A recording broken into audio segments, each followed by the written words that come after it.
भारत का एक ऐसा राज्य है जिसकी पहचान सिर्फ इसके खनिज भंडार से ही नहीं बल्कि उन प्राचीन समुदायों से भी है जो हजारों सालों से यहाँ के जंगलों और पहाड़ों में बसे हुए हैं। तो चलिए आज झारखंड की इसी अनोखी दुनिया में चलते हैं और वहाँ की अद्भुत जनजातीय विविधता को समझते हैं। स्क्रीन पर ये जो नंबर दिख रहा है 32, ये सिर्फ एक गिनती नहीं है, यह झारखंड की आत्मा का एक बहुत बड़ा हिस्सा है। तो आखिर इस एक संख्या के पीछे क्या कहानी छिपी है, यह हमें इस राज्य के बारे में क्या बताती है? तो ये संख्या है झारखंड में सरकार द्वारा मान्यता प्राप्त अनुसूचित जनजातियों की। जी हाँ, पूरे 32 अलग अलग समुदाय, और हर एक की अपनी अनोखी भाषा है, अपनी परंपराएं हैं और अपना एक गौरवशाली इतिहास भी है।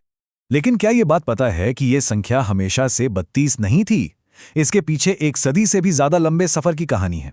देखिए, 1872 में जहां सिर्फ 18 जनजातियों को मान्यता मिली थी, वहीं यह संख्या धीरे धीरे बढ़ती गई और फिर साल 2003 में कमर और कोल जनजातियों के जुड़ने से ये गिनती 32 तक पहुंच गई। ये हमें एक तरह से याद दिलाता है कि पहचान कोई एक जगह ठहरी हुई चीज नहीं है, बल्कि ये तो एक लगातार विकसित होने वाली प्रक्रिया है। तो अब सवाल उठता है कि ये समुदाय कितने बड़े हैं और झारखंड के समाज में इनकी क्या भूमिका है।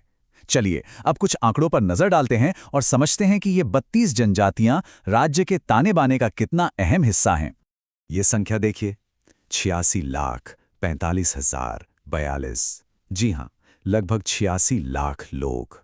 ये संख्या अपने आप में झारखंड में इन समुदायों की विशाल और महत्वपूर्ण उपस्थिति को दिखाती है। अगर इसे प्रतिशत में देखें तो इसका मतलब है कि राज्य का हर चौथा व्यक्ति एक जनजातीय समुदाय से आता है। 26.2%। ये आंकड़ा साफ करता है कि ये सिर्फ एक अल्पसंख्यक समूह नहीं है, बल्कि झारखंड की पहचान का एक अटूट हिस्सा है। अब इन 32 जनजातियों में भी 4 समुदाय ऐसे हैं जो प्रमुख हैं। संथाल सबसे बड़ा समुदाय है, उसके बाद आते हैं उरांव, मुंडा और हो। असल में ये 4 समूह मिलकर ही राज्य की ज्यादातर जनजातीय आबादी बनाते हैं। तो इतनी सारी विविधता को समझने का सबसे अच्छा तरीका क्या हो सकता है? मतलब इन 32 समूहों को कैसे वर्गीकृत किया जाता है ताकि हम सब उनकी विरासत को और बेहतर ढंग से जान सकें? चलिए पता लगाते हैं। इन्हें मोटे तौर पर 3 समूहों में बांटा गया है। पहले हैं आदिम जनजातियां, जिनमें 8 समूह शामिल हैं जो सबसे प्राचीन माने जाते हैं। फिर आता है सदान समूह, इसमें 7 जनजातियां हैं जो गैर जनजातीय समुदायों के साथ रहते आए हैं।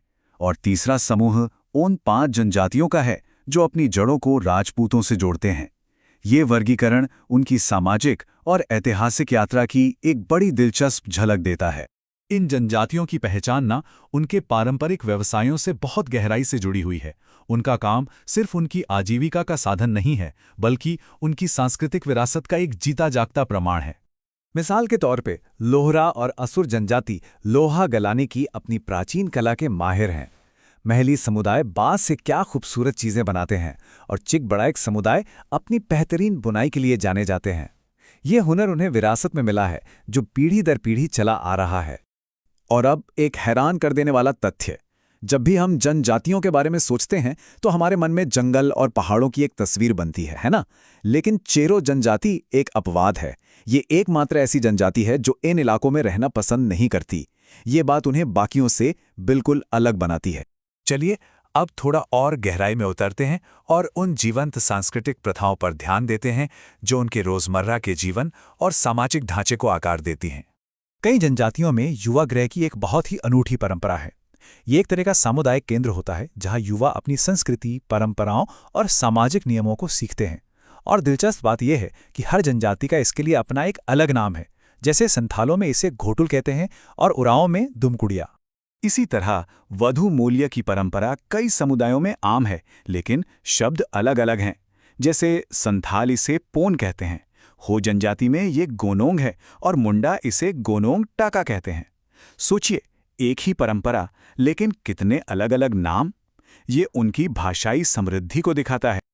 और आखिर में बात करते हैं आस्था की। कई जनजातियां जैसे संथाल, मुंडा और हो अपने सर्वोच्च देवता को सिंगबोंगा कहते हैं, जो अक्सर सूर्य देव का प्रतीक माना जाता है। वहीं उरांव उन्हें धर्मेश और सौर्य पहाड़िया लहू गोसाई के नाम से पूछते हैं। नाम भले ही अलग अलग हों, लेकिन एक ही गहरी आस्था है जो उन्हें प्रकृति से जोड़ती है।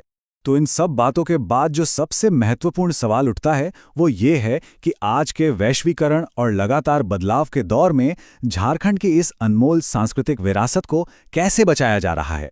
ये एक ऐसा सवाल है जो न सिर्फ उन समुदायों के लिए बल्कि हम सभी के लिए बहुत मायने रखता है।